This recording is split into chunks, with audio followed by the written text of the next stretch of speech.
Welcome to another edition of Resonate with Edgehill and Davis. I am Owen Edgehill. And I'm David Davis. How you doing, sir? Yay, that's a good one. That's a good one. That's a good one. That's solid. That's solid. Yeah, that's a good one. How you doing? I'm good, man. Yeah? I'm good. Yeah, I had a bit of a head cold last week. Uh-huh. I think it's going round, but Yeah. Apart from that, all good. Yeah, a lot of it going on. Yeah. You? Yeah, good. This week's been here's the analogy. If you imagine for 1 minute that we lived on the coast, Yeah. like say Bournemouth as an example, Yeah. and Bournemouth have got Poole, Bournemouth, and Christchurch as part and parcel of their kind of district, so to speak. Right. And I'm the only one firefighter in that area, covering that area. So this week has been like, I've been here, there, trying to put fires out. Right. And it seems like everybody's fires out. But yeah, it's Hold on a minute. it's the world, isn't What did you it? say? Firefight? Firefighting. So what? Literally fire? Not literally. Oh, right. I'm thinking, well, you told me that you got that on the side, D. No. That one up my sleeve? No. Right, I get you. Metaphor. Wow. Yes, indeed. Yeah, you got me there. Cool. But other than that, good. Other than that, good. Yeah. Right to the audience. I'll pause all with you. Yes, we do. Good to see you again. Right, as always, D and everyone, want to have a conversation with you. And by the way, thank you for your comments that you've been sending in recently. Well done. Keep them coming. Really, really good. So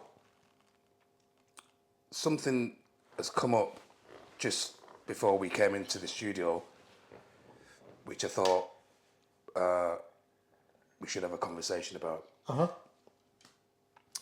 And it's a scourge of society.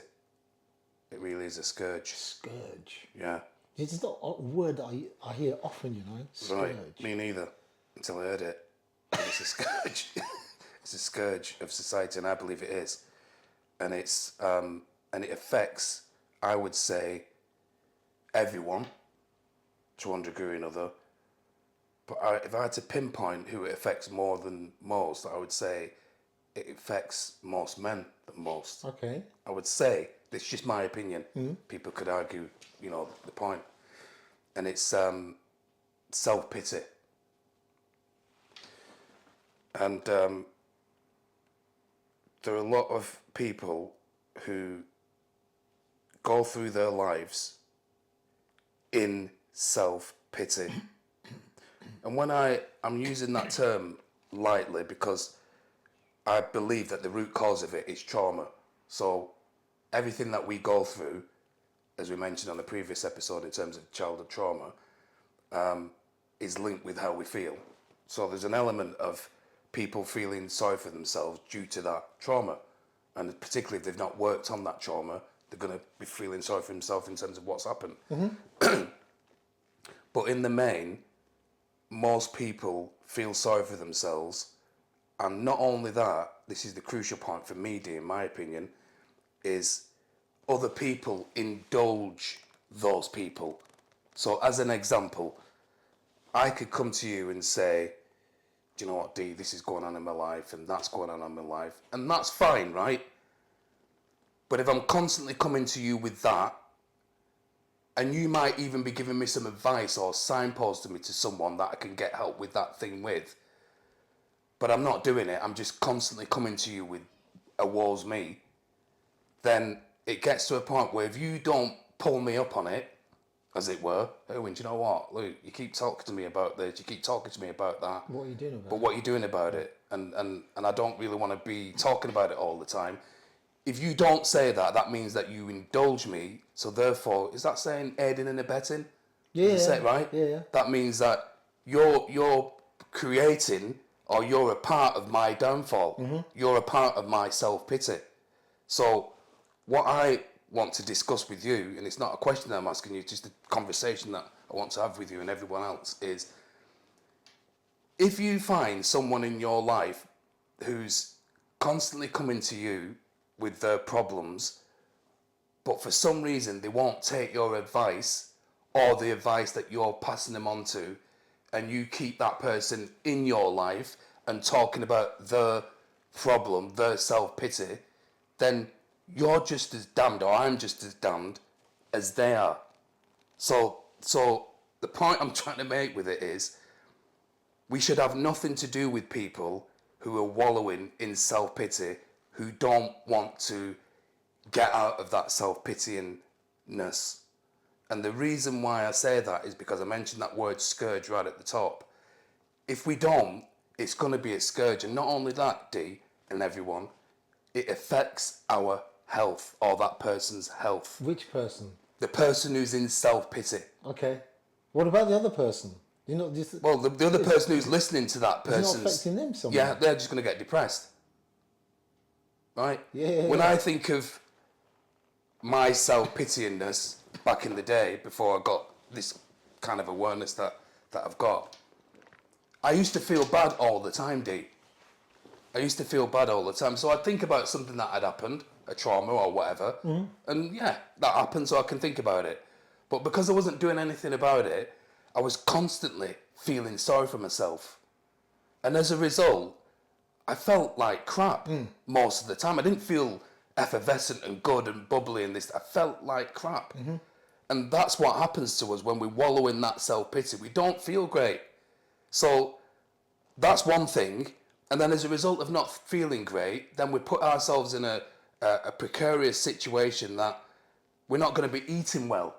We're not going to be sleeping well. We're not going to be drinking well. We're not going to be thinking well, because we're in that self-pitying state. And that's why they call it a scourge of this society, because it affects everyone in those situations, and then it has an impact on, services and that kind of thing. But for me, the main thing is having the courage, you, me, you, having the courage that anybody we've got in our lives who are constantly in self-pity but are not doing anything about it, we need to do something about it.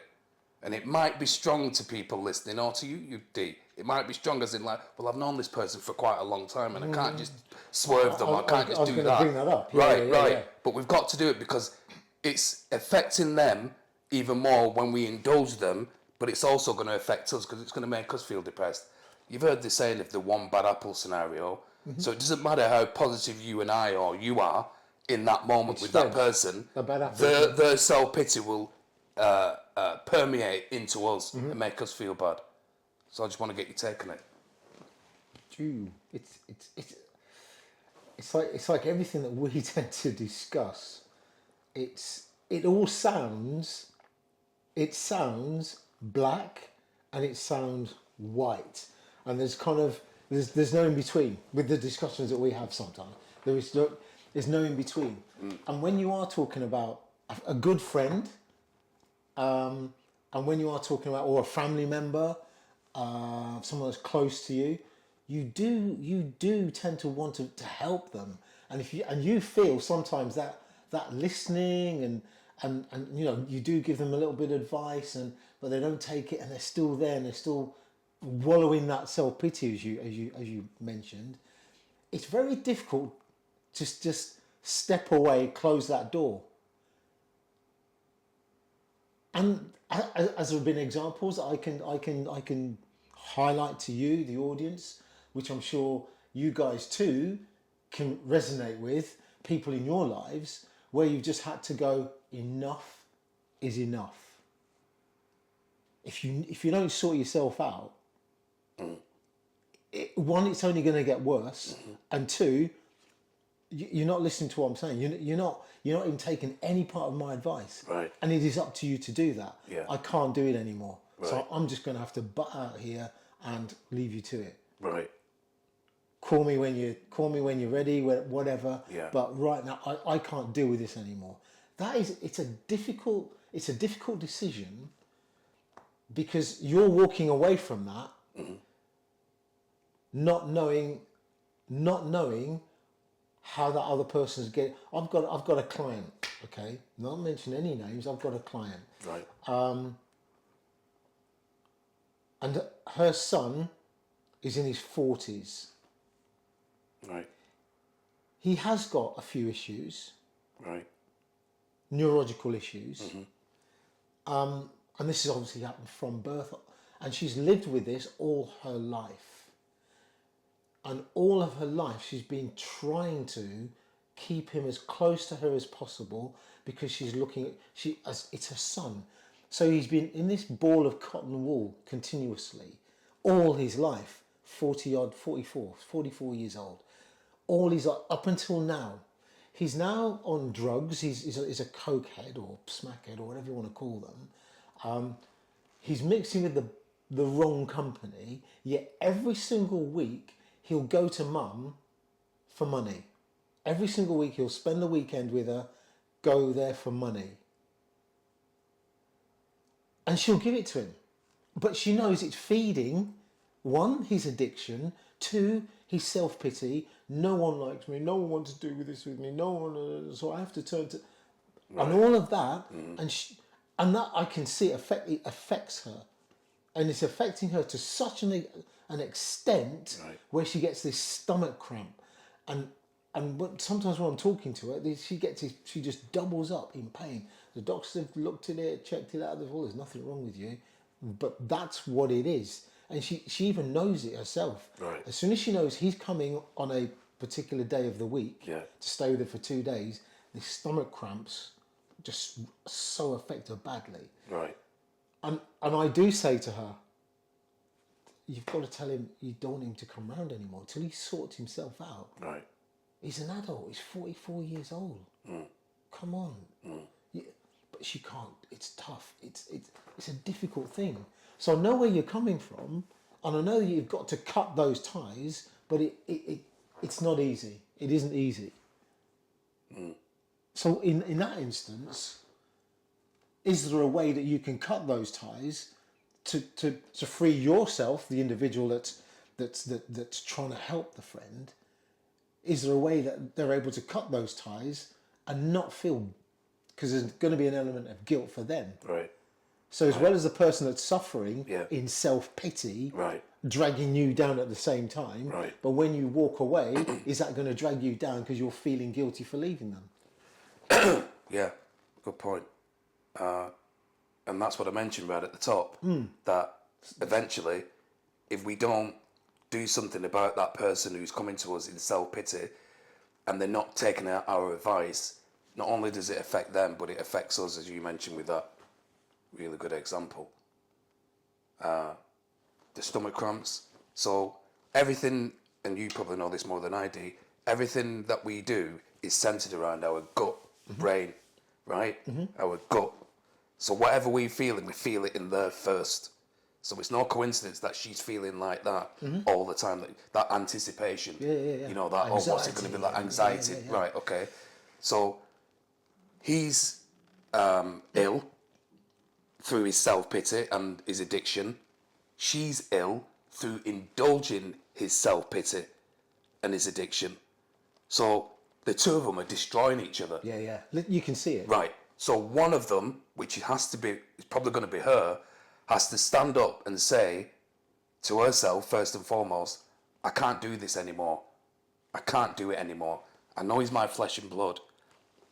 I can't do it anymore. And then that's where the tough love, as you want to put it, comes into it by saying, you're not helping yourself. I'm not helping you by giving you money to feed your habit. Whenever you're going to be coming round, I'm looking at the clock and I'm getting anxious and I'm feeling really ill within myself. I can't keep doing it. So for me, even though I'm not her, for me, it would be, and it's a really good example, Dave, for me, she needs to cut the ties that bind her. Otherwise it's going to destroy her. And it's going to destroy him because he knows that I can just go around to my mum's and get a few quid and go and score. That's, do you know what I mean? He knows that. But if he's not got that, then what can he do? He can't go to his mum anymore and do that. Or a person can't do that. A person can't come to you for help and advice and just to sit and chat. So they'll come into your house, flat, wherever you live, 2 minutes will just be about how's it going, and then all of a sudden in the next 3 hours it's all about them. All about them. Yeah. And for me, it's about thinking to yourself, right, what am I doing in terms of this situation, this relationship that I've got with this person? How is it benefiting me? And how is it benefiting the other person, D? It's not.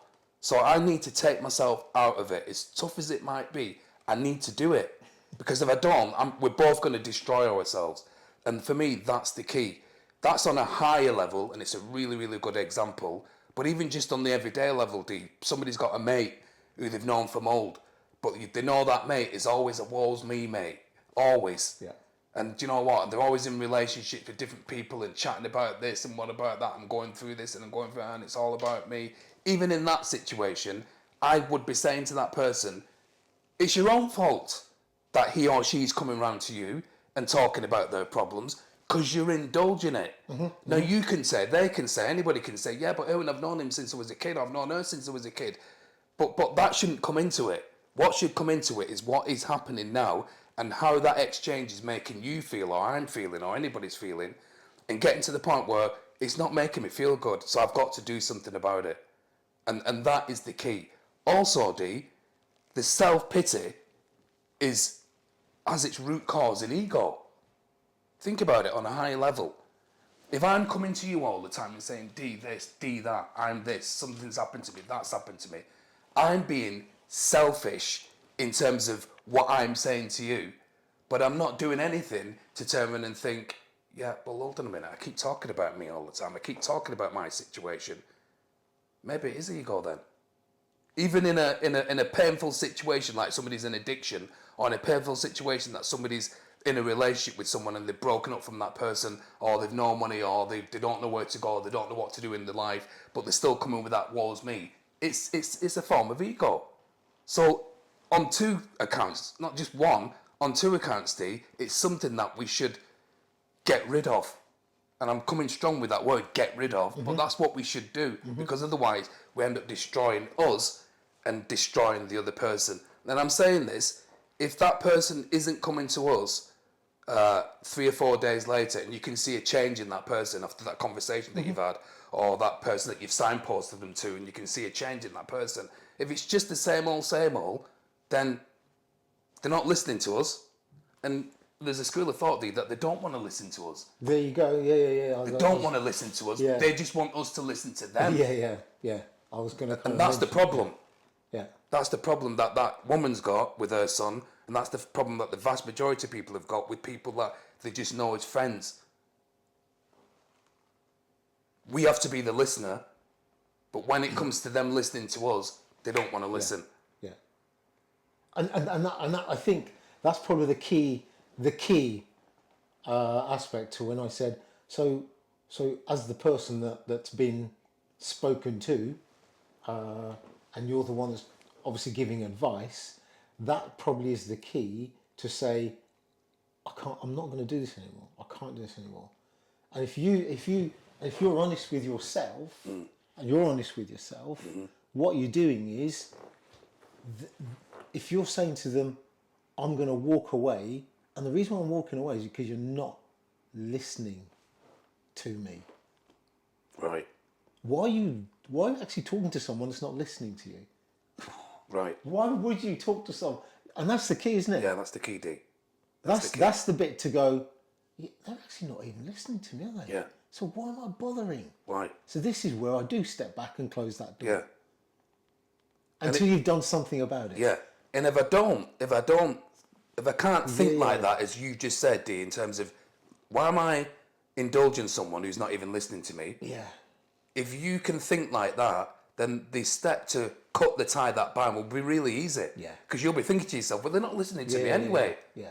And anyone in any walk of life, if you're talking away and they just turn their back on you, would you continue to talk to them? No.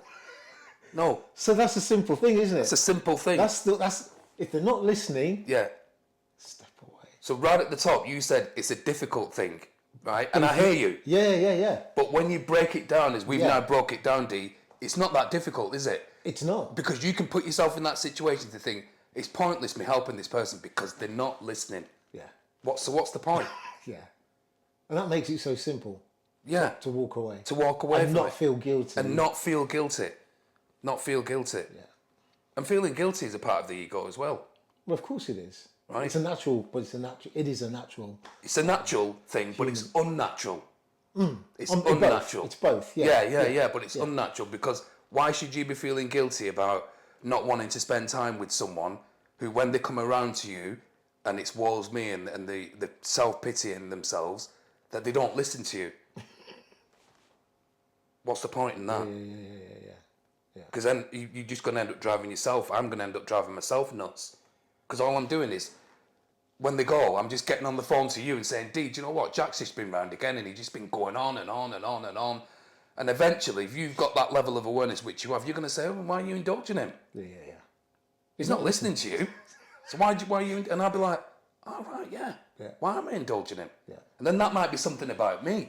That might be, well, I like it when Jack comes round and chats to me because it makes me feel good that he's coming round to chat to me. Rather than for me to see it on a higher level and think, well, he's only coming round to chat to me because he's not listening to me and I'm listening to him. Because that ego then is thinking, this is all about me then. Yeah. And aren't I good for giving him advice? Yeah. Well, actually, no, you're not. You're not, because he's not listening to you. They're not listening. They're not listening. Yeah. They're not listening, D. And a lot of people, as I mentioned right at the top, D, a lot of people are in this situation as we speak.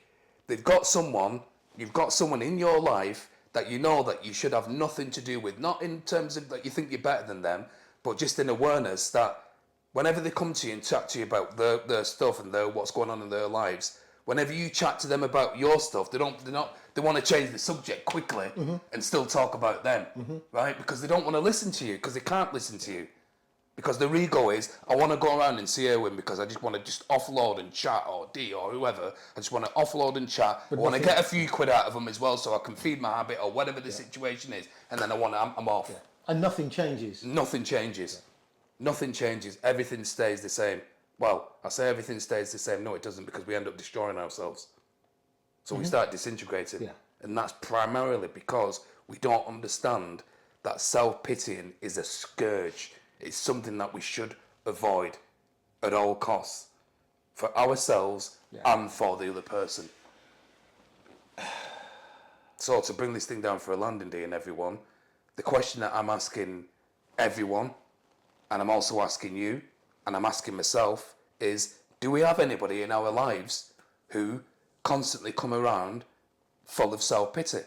And if we do, what are we willing to do about it? Because if we don't do something about it, we're going to end up destroying ourselves and them as well. Yeah. And I think that's the key, D. If they're not listening. If they're not listening. So maybe, I don't know if that person that you spoke about, whether she watches this show or anything like that, or when you talk to her, just give her that, what we've just been speaking about. Yeah. Tough love. Tough love. Walk away from it. You can take a horse to water, right? But you can't make it drink. Yeah. And if it doesn't want to drink and you keep taking it to the water, you're the fool, aren't you? Yeah. You're the donkey. You're the donkey, as it were. You are. That's it from me. You want to say a few words, man? Well, yeah. That was a wow. That was a wow, that one. And yeah, you've got to make that decision. You've got to make that decision quick. If they're not listening, it's as simple as that. But listen, guys, we really appreciate 100%. everything that you're doing when you tune into this program, this channel. Everything that we kind of talk about, hopefully it resonates with you, and hopefully you can pass it on to people you know, and as many people as possible. So I'm going to ask you, please, please, please, please, to like, share, and subscribe. And until next week, peace out and lots of love. I'll be seeing you. Take care.